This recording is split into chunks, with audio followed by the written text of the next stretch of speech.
Hi everyone, this is Nazrul and you are watching is Spoken English with Nazrul. Spoken Englishের আজকের লেসনে সবাইকে স্বাগত জানাচ্ছি।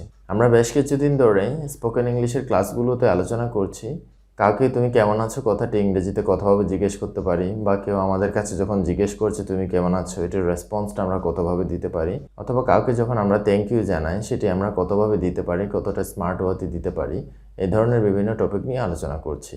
ঠিক একই ধরনের একটি টপিক নিয়ে আজকের লেসনে আমরা জানব কেউ আমাদের কাছে যখন জিজ্ঞেস করে কোনো খাবার কেমন হয়েছে বা এটি স্বাদটি কেমন হয়েছে এর রেসপন্সটা আমরা কতভাবে দিতে পারি। তো সাধারণভাবে যখন কেউ ইংরেজিতে আমাদের কাছে জিজ্ঞেস করে খাবারটি কেমন হয়েছে এর রেসপন্সে আমরা সাধারণত যে ওয়ার্ডটি ব্যবহার করি সেটি হচ্ছে টেস্টি, অর্থাৎ আমরা বলে থাকি the food is very tasty অথবা the food seems very tasty. তো এই টেস্টি বলাটা খুব বেশি কমন একটি কথা হয়ে যায়। তো আজকের লেসনে আমরা জানবো এই টেস্টি ওয়ার্ডটা ব্যবহার না করে এটিকে আমরা অন্য কী ওয়ার্ড ব্যবহারের মাধ্যমে রেসপন্সটা দিতে পারি। চলুন তাহলে আজকের লেসনটা শুরু করা।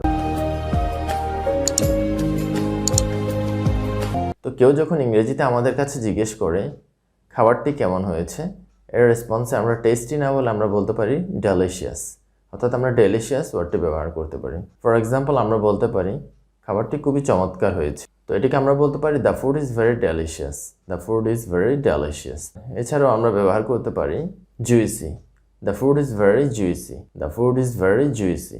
এছাড়াও আমরা বলতে পারি অ্যাপিটাইজিং, অ্যাপিটাইজিং, তাহলে এই শব্দটিও আমরা ব্যবহার করতে পারি।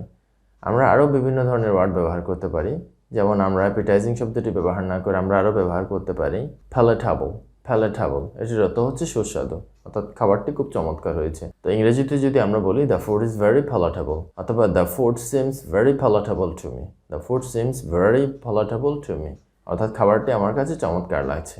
আমরা আর কি ওয়ার্ড ব্যবহার করতে পারি? আমরা আরও ব্যবহার করতে পারি ইয়াম্মি, ইয়াম্মি কথাটি খুবই প্রচলিত এবং আমরা সবাই ব্যবহার করে থাকি, খাবারটি খুব ইয়াম্মি হয়েছে, তাহলে আমরা বলতে পারি ইয়াম্মি, ইয়াম্মি শব্দটি আমরা ব্যবহার করতে পারি।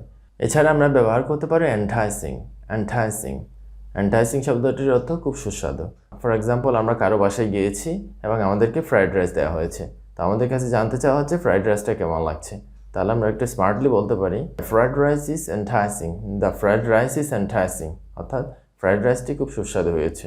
এছাড়াও আমরা ব্যবহার করতে পারি হ্যাভেনলি, হ্যাভেনলি, এটির অর্থ খুব চমৎকার হয়েছে। আর কোনো খাবার খুব সুস্বাদু হয়েছে এটিকে যদি আমরা খুব সহজভাবে বা সিম্পলি বলতে চাই তাহলে আমরা আরও কিছু ওয়ার্ড ব্যবহার করতে পারি। ফর এক্সাম্পল আমরা বলতে পারি সুইট অথবা গুড অথবা নাইস অথবা এনজয়েবল, এগুলো ব্যবহার করতে পারি।